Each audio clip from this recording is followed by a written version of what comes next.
Halo teman-teman, kalian tahu nggak sih apa itu gizi seimbang? Nah, gizi seimbang itu adalah susunan pangan sehari-hari yang mengandung zat gizi dalam jenis dan jumlah yang sesuai dengan kebutuhan tubuh dengan memperhatikan prinsip keanekaragaman pangan, aktivitas fisik, perilaku hidup bersih, dan memantau berat badan secara teratur dalam rangka mempertahankan berat badan normal untuk mencegah masalah gizi. Prinsip gizi seimbang terdiri dari 4 pilar yang pada dasarnya merupakan rangkaian upaya untuk menyeimbangkan antara zat gizi yang keluar dan zat gizi yang masuk dengan memantau berat badan secara teratur. Prinsip gizi yang pertama adalah keanekaragaman pangan, yaitu keanekaragaman jenis pangan dan juga termasuk proporsi makanan seimbang dalam jumlah yang cukup, tidak berlebihan, dan dilakukan secara teratur. Anjuran pola makan dalam beberapa dekade terakhir telah memperhitungkan proporsi setiap kelompok pangan sesuai dengan kebutuhan yang seharusnya. Contohnya, saat ini dianjurkan mengkonsumsi lebih banyak sayuran dan buah-buahan dibandingkan dengan anjuran sebelumnya. Demikian pula makanan yang mengandung gula, garam, dan lemak yang dapat meningkatkan resiko beberapa penyakit tidak menular dianjurkan dikurangi. Akhir-akhir ini, minum air dalam jumlah yang cukup telah dimasukkan dalam komponen gizi seimbang karena pentingnya air dalam proses metabolisme dan pencegahan dehidrasi. Lalu, prinsip yang kedua adalah melakukan aktivitas meliputi segala macam kegiatan tubuh, termasuk olahraga, yang merupakan salah satu upaya untuk menyeimbangkan antara pengeluaran dan pemasukan zat gizi, utamanya sumber energi dalam tubuh. Perilaku hidup bersih akan menghindarkan seseorang dari keterpaparan terhadap sumber infeksi.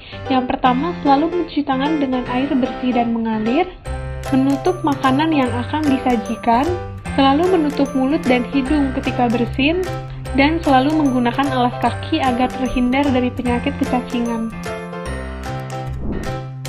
Memantau berat badan secara teratur untuk mempertahankan berat badan normal. Bagi orang dewasa, salah satu indikator yang menunjukkan bahwa telah terjadi keseimbangan zat gizi di dalam tubuh adalah tercapainya berat badan yang normal, yaitu berat badan yang sesuai untuk tinggi badannya. Bagi orang dewasa, salah satu indikator yang menunjukkan bahwa telah terjadi keseimbangan zat gizi di dalam tubuh adalah tercapainya berat badan yang normal, yaitu berat badan yang sesuai untuk tinggi badannya. Indikator tersebut dikenal dengan indeks massa tubuh. Bagi bayi dan balita, indikator yang digunakan adalah perkembangan berat badan sesuai dengan pertambahan umur.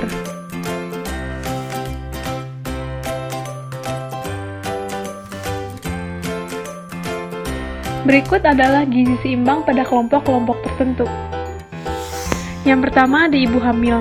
Ibu hamil membutuhkan gizi yang lebih banyak dibandingkan dengan keadaan tidak hamil, karena harus memenuhi kebutuhan gizi untuk dirinya dan pertumbuhan serta perkembangan dari janin. Kelompok ibu menyusui, selain untuk memenuhi kebutuhannya sendiri, ibu menyusui harus menambah jumlah dan jenis makanan yang dikonsumsi untuk kebutuhan memproduksi ASI. Kemudian ada usia 0-6 bulan. Gizi seimbang untuk bayi usia 0-6 bulan cukup hanya dari ASI yang merupakan makanan terbaik untuk bayi. Pada bayi usia 6-24 bulan, diperlukan makanan pendamping ASI seperti sereal, dan ASI tetap diberikan sampai bayi berusia 2 tahun. Pada usia 2-5 tahun, anak sudah mempunyai pilihan terhadap makanan, sehingga harus mendapatkan perhatian khusus dari ibu.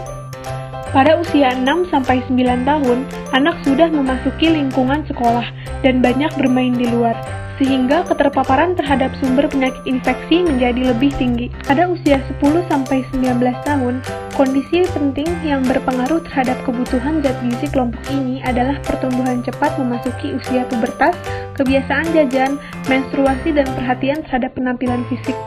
Perilaku konsumsi pangan gizi seimbang dapat terganggu oleh pola kegiatan kelompok pada usia dewasa, namun pada usia ini membutuhkan zat gizi yang optimal untuk kehidupan dan aktivitas.